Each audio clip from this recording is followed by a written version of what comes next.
कानपुर के फूलबाग स्थित गांधी भवन का ऐतिहासिक पुस्तकालय को रूपरेखा को निखारने के लिए महापौर ने बेड़ा उठाया और डिजिटल लाइब्रेरी बनाने को लेकर निरीक्षण भी किया है। निरीक्षण के दौरान उन्होंने देखा कि संसाधनों रखरखाव के अभाव में पुस्तकालय में अब सन्नाटा पसरा रहता है। सैकड़ों साल का इतिहास समेटे 10,000 किताबों की विरासत खतरे में। 58 साल पुरानी इस पुस्तकालय में हिंदी, पंजाबी, मराठी, गुजराती, कन्नड़, मलयालम भाषा में साहित्य व कानून की किताबों पर धूल की मोटी परत जमा है।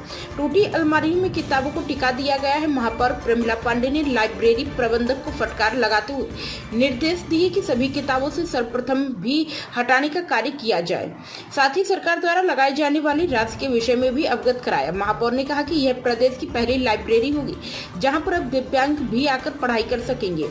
उन्होंने उनके लिए वहां पर लिफ्ट की व्यवस्थाएं भी की जाएंगी।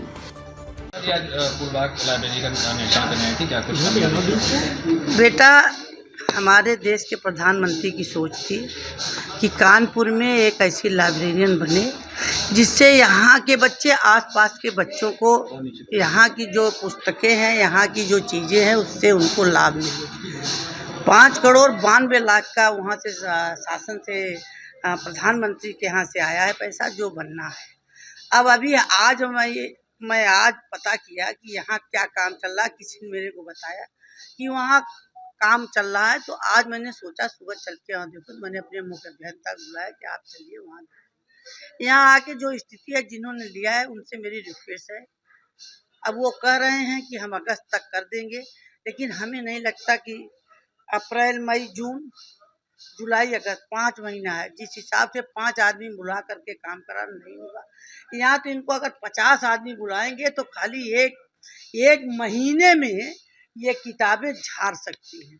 आप न बना पाओ तो हर पन्ने को उसकी फोटोग्राफी वो करा लीजिए, मशीन लगा के उसकी फोटो कॉपी करा के उस किताब को अलग अलग बना करके भी आप बना सकते हो। अगर आप कह रहे हो उसको कंप्यूटराइज करने में आपको दिक्कत है तो आप उसकी सबकी फोटो कॉपी करा लीजिए ना, मशीन लगाई करा लीजिए। 5 करोड़ और 92 लाख बहुत रुपया होता है। आपने इतना करोड़ रुपए दिए, अभी आपने सब में धूल खाई। सब में धूल खाए। और बता रहे, मैं इससे पहले भी इसमें हमने काम कराना चाहा था, तब मैं आई थी।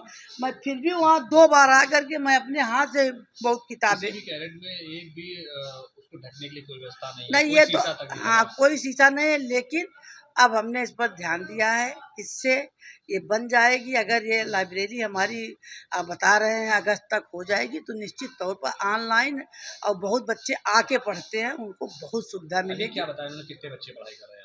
अभी तो हमें तो नहीं लगे बच्चे, तो काम वाले बच्चे जो इन्होंने लगाया कॉपी करने के, इधर कुछ बच्चे दिख रहे हैं जरूर।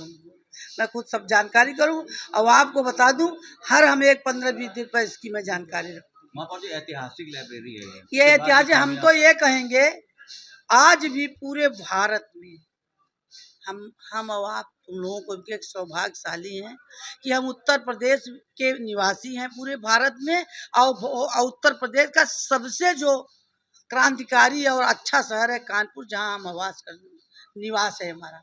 यहाँ जितनी चीजें आपको मिल जाएंगी पूरे देश में नहीं मिलेंगी। मैं आपको बता दूं, पूरे भारत देश में नहीं मिलेंगी जो इस लाइब्रेरी में, क्योंकि हर काम यही कानपुर से हुआ है। कोई भी काम आप देखिए, सारी किताबें धूल खा रही हैं।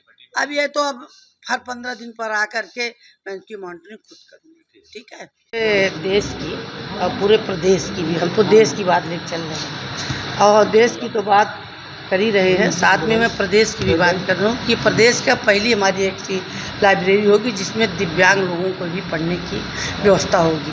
जो दिव्यांग, पैर वाले नहीं कि पैर टूटा है, हाथ टूटा, जो देख नहीं पाते, जो जन्म से अंधे होते हैं, उनके लिए भी यहाँ हमारी क्या कहते हैं कंप्यूटराइज ऐसी चीज़ें होंगी जिससे वो भी पढ़ पाएंगे।